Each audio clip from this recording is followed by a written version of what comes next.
Hi YouTube, welcome back to my channel, Madam Winnell.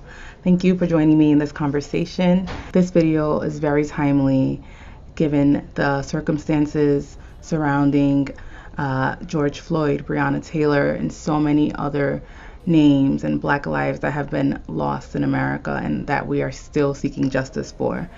I felt that this video was very much needed and something that I personally wanted to share with my YouTube audience and just kind of share with the world to get the discussion going. I especially want to send my condolences and keep our community, the Black community especially, lifted in prayer. I know the families of George Floyd and Breonna Taylor and Ahmaud Arbery and so many other names that unfortunately have become hashtags and have been sparking so much of the recent civil rights reform and the fight to show that our lives matter, Black lives matters, and to protest the maintenance and the status quo of what has been occurring in this country, which is systematic oppression and systemic racism that is kind of bleeding through every sector of society. For a while, I had to take a break from looking at the new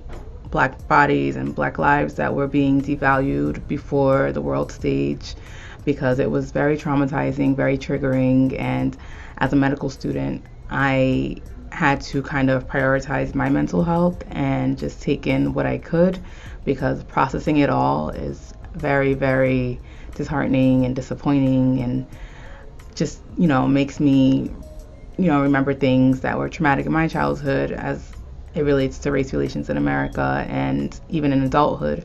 So I just implore you, if you are a non-Black person, to please educate yourself and please be on the better side of things.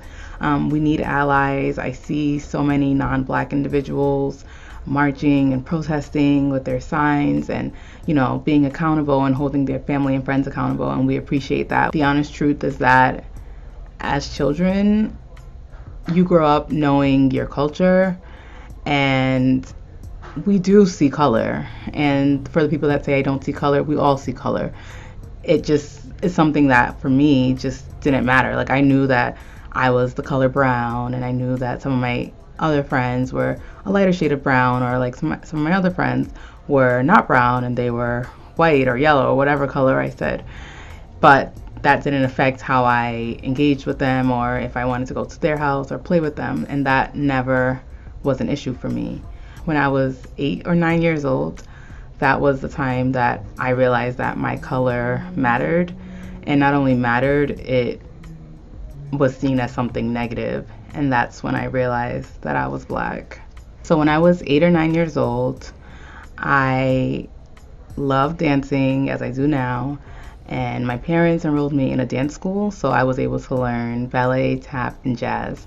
And I'm originally from Providence, Rhode Island, and Providence is the capital of Rhode Island, so Providence itself is very diverse. The neighborhood I grew up in was mostly Black and Hispanic neighborhood, and I did go to public school, and my school itself was also pretty diverse as well. There were white people, there were Black people, there were Hispanic people, there were Asian people, and I've never really experienced anything that would ever kind of like other me or make me feel like I was excluded from something. So when I started going to this dance school, which was in Johnston, Rhode Island, this school was a predominantly white school. Going to a dance school was just like everything. The leotard, my ballet shoes, the spandex, and just like the freedom to kind of learn these new dances and just kind of like show off and, just be a little sassy little girl. Because I was kind of a little bit of a Disney kid, just like I was singing, dancing, performing, doing whatever I could. So most of the classes we would stretch independently and they'd space everybody out and we'd stretch and then we'd learn the dance in our respective spaces within the dance studio. So that's how most of our practices were. But then one time we had to do this exercise that we had to jump from one mat to the other, and that was for our ballet class. And for that exercise we had to pair up, And so everyone was pairing up, and then I was just standing there, and there was three people that were like kind of pushing each other, like, no, no, no, you go, I don't want to go, no, you go. And then someone said, I don't want to, no, I don't want to pair up with the black girl. And I was like, excuse me. Well, I didn't say that, but in my head I was like, the black girl? Like, really? And I was just thinking like, oh, I know I am black. After that little encounter, I was just kind of standing there like, okay, they don't want to be my friend because I'm black. I guess this is a bad thing. And then that's when I kind of realized like, oh, this is kind of why I don't really have any friends here, or why they haven't really tried to talk to me. I didn't know why my blackness or my brown skin was a problem, because last time I checked, no one else had said that to me. And I mean, I was a child. I really couldn't logically think through why someone wouldn't want to pair up with me, just to jump across a dance room. So then I ended up doing the exercise by myself, and then the three people did it on their own or whatever, and then the class ended. I went home and I told my parents, and they were just like, oh, well, you know, like sometimes the kids, I don't know, they probably like sugarcoated it. I honestly don't remember exactly, but I went back, and then I feel like we had more group exercises progressively as the weeks went on, because our recital was coming up. And then once again, they would not pair up with me. And honestly, like I said, I was there to dance, and I was a sassy little girl, so I was like, whatever, I don't need you, I already know the dance and I'm pretty good at what I do. So that was that. But then when the comments of just like the black girl, I don't want to dance with the black girl, or I don't want to be near her, or like ew, and those types of comments, those really just started to kind of infiltrate me and just make me feel really, really bad about myself. And I think the worst part was that the instructor, who was an adult at the time, did not ever like stand up for me or step in and say like, no, you can't do that, you guys should pair up, or just say something and just stand up for me. And she didn't. So that was eventually the last straw. But I was going through that time and time again for about 3 years. At the 3rd year mark, after my last recital, I told my parents, I don't want to do this anymore. And so I quit. And I didn't become a ballerina, but I am about to become a doctor in 2021, and I still do Beyonce dances, so boop. Honestly, looking back, it's just really sad, because we were 8 or 9 years old, and we already have children knowing that, or being taught that someone's color, reveals something bad about them, and that they should stay away from them or make them feel bad.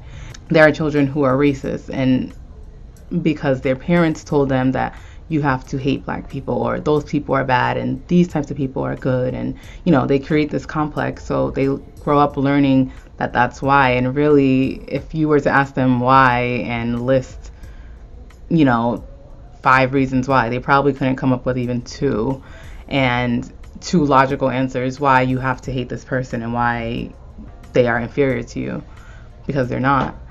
Racism is taught, and it starts lurking and festering at such a young age. And if we don't start having these conversations with our kids at a much younger age, there could be very negative consequences and lasting effects of this. I thank God that experience never deterred me off my path or made me feel that I was, inferior to anyone.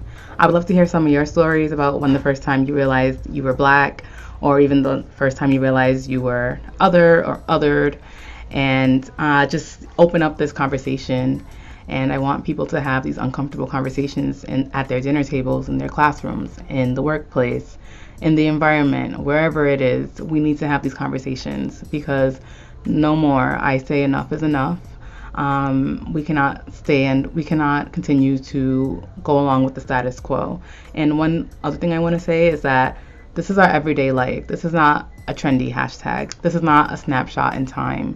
This is our everyday life that we live. So many of us are dealing with the traumas of mass incarceration, police brutality, racism, discrimination, implicit bias, and so much more. And we need to be the change we want to see. So I will be leaving some resources in my bio where you can donate and how you can become more active in social justice and dismantling racism in America. And I will see you in my next video. Take care and God bless.